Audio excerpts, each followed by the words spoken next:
So how many clamps do you really need? Mathematically, it can be stated as C plus 1, where C is the number of clamps you own. Or it can be stated as S minus 1, where S is the number of clamps you need to own for your partner to leave you and financial ruin. On the back of this advice, I decided to tread very carefully and ordered 7 of the cheapest clamps that Bangood had to offer. But are they any good? Well, let's find out.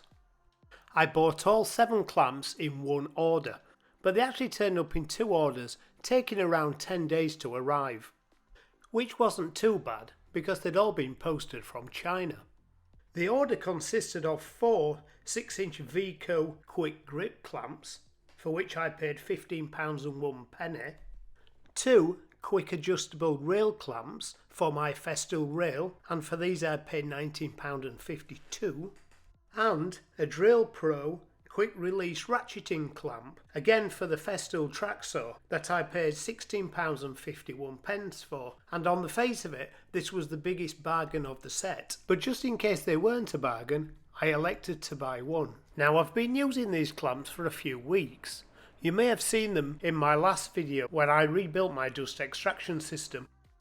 So just to focus on these Veiko clamps, straight out of the packaging they had an oily, grimy look, as though they'd been rubbed down with an oily rag. But they do feel solid and balanced in the hand. One of the benefits of these clamps is that the end is easily removable with this large thumb screw.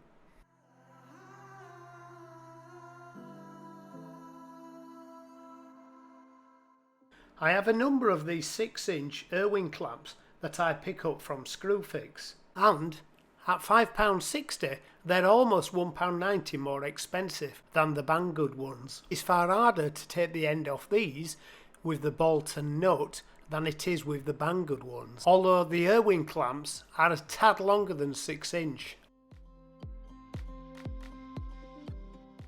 If you compare the ratcheting, they're both the same, with the only difference being the extra length of the Irwin.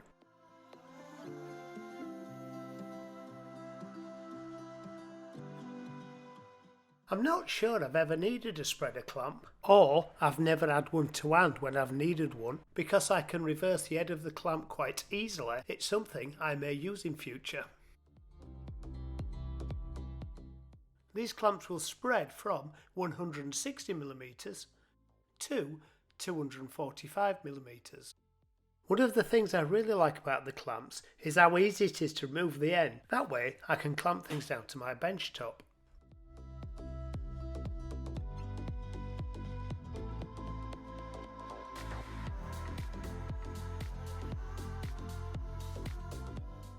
So let's look at the rail clamps. The one on the right hand side is the Bangood version.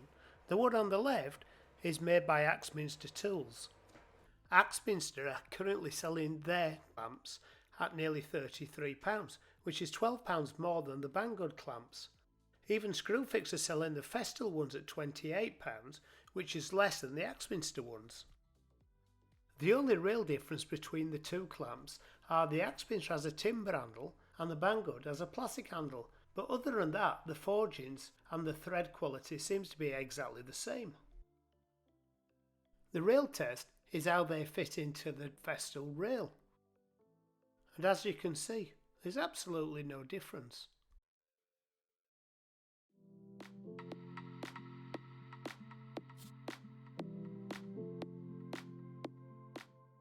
I don't like the types of clamps you use to glue ups. For these rail clamps, you're not really using a lot of force to clamp them down. So, to me, that's £20 well spent on these two clamps. Lastly, let's just look at the ratchet clamp. As I said, this seems to be a real bargain, as it is less than half price of the Axminster or the Festool version. Now, I don't own an alternate version, so I can't vouch for how this stacks up against them. As you can see, it still fits very well into the guide rail.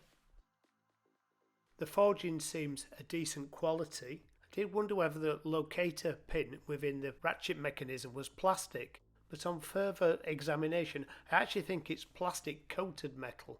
Now I expect this clamp will get more use than the rest, just because I can use it around the MFT top. If you have these type of clamps, please leave me a comment and let me know how you get on with them.